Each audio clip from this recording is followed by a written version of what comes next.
Praise the Lord. दोस्तों, हम आपका स्वागत करते हैं आज के बाइबल अध्ययन में।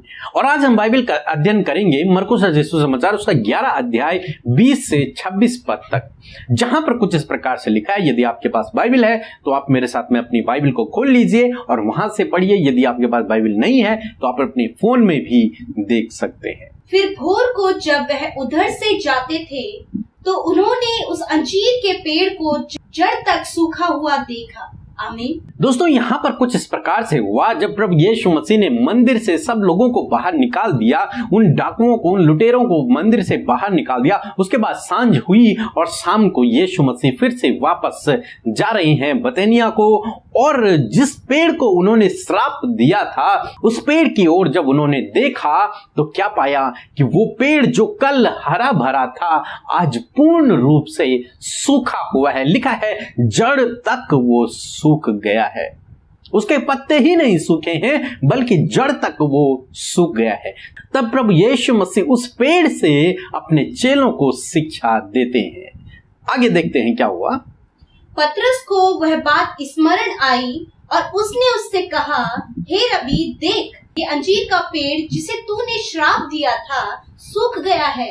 आमीन। दोस्तों, फिर पतरस ने जब उस पेड़ को देखा तो पतरस ने पूछा यीशु मसीह से कि प्रभु, जिस पेड़ को तूने कल श्राप दिया था वो पेड़ पूर्ण रूप से सूख गया है, जड़ तक वो पेड़ सूख गया। जिसे तूने कल कहा था वो आज सूख गया है। तब प्रभु यीशु मसीह ने कहा, यीशु ने उसे उत्तर दिया, परमेश्वर पर विश्वास रखो। तो मैं तुमसे सच कहता हूँ कि जो कोई इस पहाड़ से कहे तो उखड़ जा और समुद्र में जा पड़ और अपने मन में संदेह न करे वरन प्रतीति करे कि जो कहता है वह हो जाएगा, तो उसके लिए वही होगा। दोस्तों, यहाँ पर प्रभु यीशु मसीह ने अपने चेलों को एक बहुत बड़ी शिक्षा दी इस पेड़ के माध्यम से। प्रभु यीशु मसीह ने उनसे कहा कि परमेश्वर पर विश्वास रखो। पहली बात तो ये थी कि हमें क्या करना है, परमेश्वर पर विश्वास रखना है। दूसरी बात, प्रभु यीशु मसीह ने अपने चेलों से कहा कि मैं तुमसे सच सच कहता हूं, यदि तुम इस पहाड़ से कहोगे कि उखड़ कर समुद्र में गिर जा और अपने मन में यदि संदेह नहीं करोगे बल्कि प्रतीति कर लोगे, मान लोगे कि जो कुछ तुमने कहा है वो हो जाएगा, तो तुम्हारे लिए हो जाएगा। प्रभु यीशु मसीह यहाँ पर उस पहाड़ के बारे में बात कर रहे थे जिस पहाड़ को कोई भी उसके स्थान से हिला नहीं सकता। वो मजबूत होते हैं, वो चट्टान होते, बहुत बड़े बड़े पहाड़।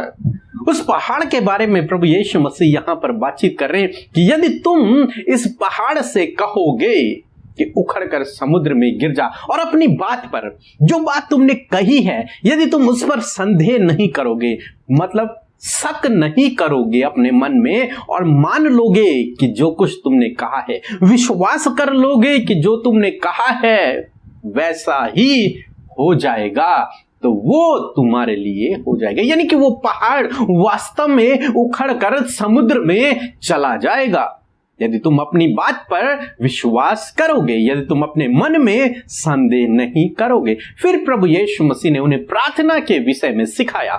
आगे हम लोग पढ़ते हैं, इसलिए मैं तुमसे कहता हूँ कि जो कुछ तुम प्रार्थना करके मांगो तो प्रतीति कर लो कि तुम्हें मिल गया और तुम्हारे लिए हो जाएगा। आमीन। तब प्रभु यीशु मसीह ने अपने चेलों को प्रार्थना करने के विषय में सिखाया। प्रभु यीशु मसीह ने सिखाया कि जो कुछ तुम प्रार्थना करके मांगते हो उसका विश्वास कर लो, प्रतीति कर लो, उस बात को मान लो कि वो तुम्हारे लिए हो गया है, तो वो तुम्हारे जीवन में हो जाएगा। यानी कि जो कुछ तुम प्रार्थना में मांग रहे, सपोज एग्जाम्पल के तौर पर मैं देखता हूं कि मैंने परमेश्वर से एक किताब को मांगा, बाइबल मैंने परमेश्वर से मांगी कि प्रभु मुझे एक बाइबल चाहिए। हालांकि वो बाइबल अभी मेरे पास नहीं है, लेकिन मैंने प्रभु से मांग ली है। तो मुझे क्या करना है, मुझे अपने मन में ये विश्वास कर लेना है कि जो कुछ मैंने परमेश्वर से, प्रभु यीशु मसीह से मांगा है वो मुझे मिल गया है, वो मेरे पास आ चुका है, वो मुझे मिल गया है। और इस बात पर मुझे संदेह नहीं करना है, इस बात पर मुझे शक नहीं करना है कि वो मुझे मिलेगा नहीं मिलेगा, प्रभु देगा नहीं देगा, कब देगा।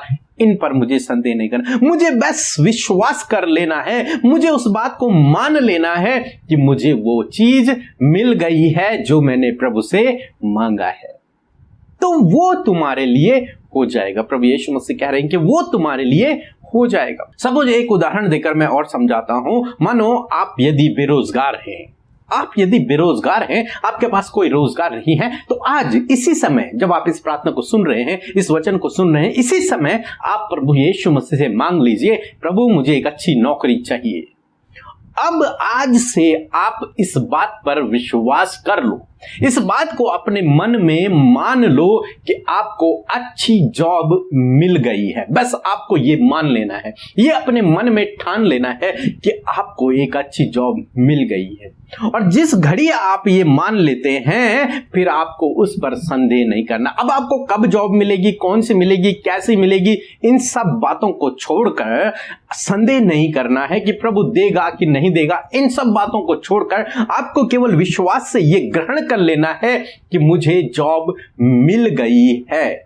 और जब आप इस बात को मान लेंगे तो वो आपके जीवन में कुछ समय बाद हो जाएगा। प्रभु यीशु मसीह ने यहां पर यही किया।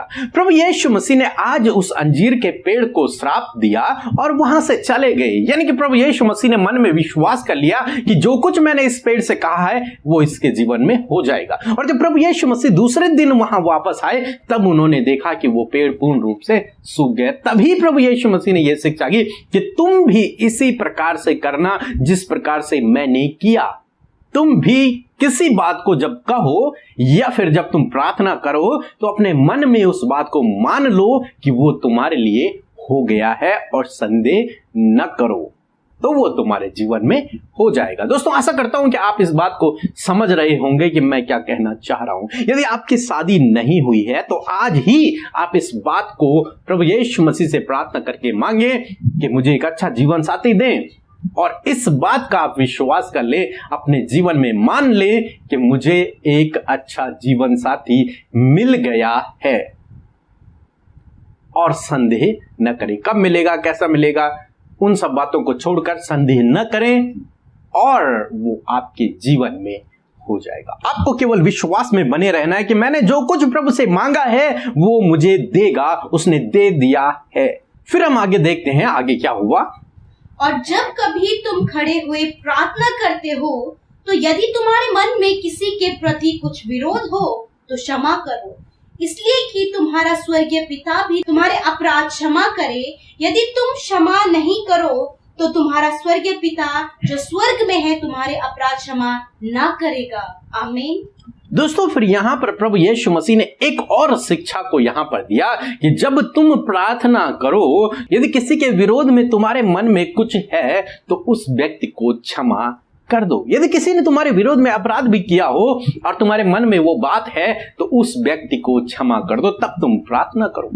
मन में कुछ कूड़ा नहीं रखना है दूसरों के लिए, उसको क्षमा कर देना है। इसका मतलब प्रभु यीशु मसीह यहां पर फलों के विषय में बातचीत कर रहे हैं। आत्मा का फल प्रेम, और जिसके अंडर में ये सारी बातें आती हैं उसके विषय में बातचीत कर रहे हैं। हमने पिछले दिनों में देखा कि अंजीर के पेड़ पर फल नहीं थे, केवल पत्ते ही पत्ते थे। और जब प्रभु यीशु मसीह उस पेड़ के पास गए और जब उन्होंने फलों को न देखा, तब उन्होंने श्राप दिया। दोस्तों, यहां पर क्या बताना चाह रहे हैं यीशु मसीह? दोस्तों, आप जानते हैं कि जितने लोग वहां मंदिर में एकत्रित हुए थे, शास्त्री, फरीसी, महायाजक और भी अन्य लोग, वो बाहर से अपने आप को बहुत सुंदर दिखाते थे, बहुत धर्मी दिखाते थे, बड़े बड़े कपड़े पहनते थे, अच्छे सुंदर कपड़े पहनते थे, और जो कुछ धार्मिकता की बातें थी उन्हें वो किया करते थे। परंतु उनके अंदर मन में कूड़ा कबाड़ भरा हुआ था दूसरों के प्रति। इसीलिए प्रभु यीशु मसीह एक बार कहते हैं कि तुम अपने लोटे को बाहर से मांजते हो, परंतु अंदर से वो मैला ही है, अंदर से तो वैसे ही कूड़ा कबाड़ से भरा हुआ है। प्रभु यीशु मसीह चाहते हैं कि पेड़ केवल पत्तों से ही न भरा हुआ हो, बल्कि उसमें फल भी होने चाहिए। और इजराइलियों के जीवन में प्रभु यीशु मसीह ने जब देखा तो लगता है कि उन पे केवल हरे पत्ते ही पत्ते हैं, वो केवल बाहर से सजे हुए हैं, परंतु अंदर, हृदय के अंदर कोई भी फल नहीं है, एक भी फल नहीं है। किसी के प्रति प्रेम नहीं है, किसी के प्रति क्षमा नहीं है, किसी के प्रति दया नहीं है। तो प्रभु यीशु मसीह इस बात पर यहां पर जोर दे रहे हैं कि हमें पेड़ की तरह हरा भरा ही नहीं होना है, बल्कि हमें चाहिए कि हमारे अंदर फल भी लगे हुए हों। यदि फल नहीं होंगे तो प्रभु यीशु मसीह ने जिस प्रकार से उस पेड़ को श्राप दे दिया और वो सूख कर मर गया, उसी दिन एक दिन व्यक्ति को अनंत काल की नरक की मृत्यु को सहना पड़ेगा, जिस व्यक्ति पर फल नहीं होंगे। हालांकि वो अपने आप को धर्मी दिखाता है, हालांकि वो कपड़े अच्छे पहनता है, अच्छी बातें बोलता है, सब कुछ अच्छा करता है, परंतु यदि उसका मन में फल नहीं है, यदि उसके अंदर प्रेम नहीं है, धीरज नहीं है। बाइबल में हम लोग पढ़ते हैं कि यदि तुम भविष्यवाणियां करो और यदि तुम चंगाइयां करो, कुछ भी करो, और यदि तुम्हारे अंदर प्रेम नहीं तो तुम ठनठनाता हुआ पीतल झंझनाती हुई झांझ हो। क्यों? प्रभु यीशु मसीह किस चीज को ढूंढ रहे हैं? प्रभु यीशु मसीह पेड़ में फल को ढूंढ रहे हैं, पत्तों को नहीं। प्रभु यीशु मसीह फल को ढूंढ रहे हैं और उन फलों का होना आवश्यक है। और इजरायलियों के अंदर प्रभु यीशु मसीह को वो फल नहीं मिला। उन पर पत्ते लगे हुए थे, वो धार्मिकता के काम करते थे, परंतु उनके अंदर वो फल नहीं थे जो आत्मा के फल प्रभु यीशु मसीह को चाहिए थे, जो परमेश्वर को चाहिए, वो फल उनके अंदर नहीं है। आज प्रभु यीशु मसीह हमको भी यही शिक्षा देते हैं कि हमारे अंदर उन फलों का होना अति आवश्यक है। हम अपने आप को केवल बाहर से सुंदर न दिखाएं, पेड़ पर हरे भरे केवल पत्ते ही ना हो, बल्कि हमारे अंदर फल का होना भी आवश्यक है। बहुत सारे भाई बहन हैं जो हमारी बहनों को कहते हैं कि तुम्हारे सर पर दुपट्टा होना आवश्यक है। ये बाहर की सजावट है, ये केवल पत्ते हैं और आप लोग उन्हीं पत्तों को देख रहे हो, परंतु प्रभु यीशु मसीह फल को देखता है, पत्तों को नहीं। फल चाहता है, पत्तों को देखकर भी प्रभु उसे श्राप दे सकता है, उसे नरक में डाल सकता है, परंतु यदि आपके पास पत्ते न भी हों और आपके पास फल लगे हों तो आप अनंत जीवन प्राप्त करेंगे। तो प्रभु यीशु मसीह फल को ढूंढ रहे हैं और बाइबल कहती है कि परमेश्वर मनों को जांचने वाला परमेश्वर है, शरीर को नहीं, कपड़ों को नहीं, या फिर किसी और बात को नहीं, मन को। तो इसीलिए यहां पर प्रभु यीशु मसीह इन दो शिक्षाओं को हमें देते हैं। पहली शिक्षा कि प्रार्थना में हम जो कुछ मांगे विश्वास कर लें कि वो हमारे जीवन में हो जाएगा और संदेह न करें तो उसके जीवन में हो जाएगा। दूसरी शिक्षा कि हमारे अंदर फलों का होना आवश्यक है, न कि केवल दिखावा नहीं। वो पत्ते नहीं चाहिए प्रभु यीशु मसीह को, वो बाहरी सुंदरता, वो बाहरी दिखावा या फिर लंबे लंबे कपड़े, अपने आप को धर्मी दिखाना, ये नहीं। प्रभु यीशु मसीह को चाहिए कि जब तुम प्रार्थना करो तो दूसरों को क्षमा करो, यानी कि तुम्हारे अंदर वो आत्मा का फल, प्रेम, जिसके अंदर ये सारी बातें आती हैं, वो होना आवश्यक है। और जब तुम इस प्रकार से करोगे तो तुम अनंत जीवन को प्राप्त करोगे। सो प्रभु आपको आशीष दे। आमीन।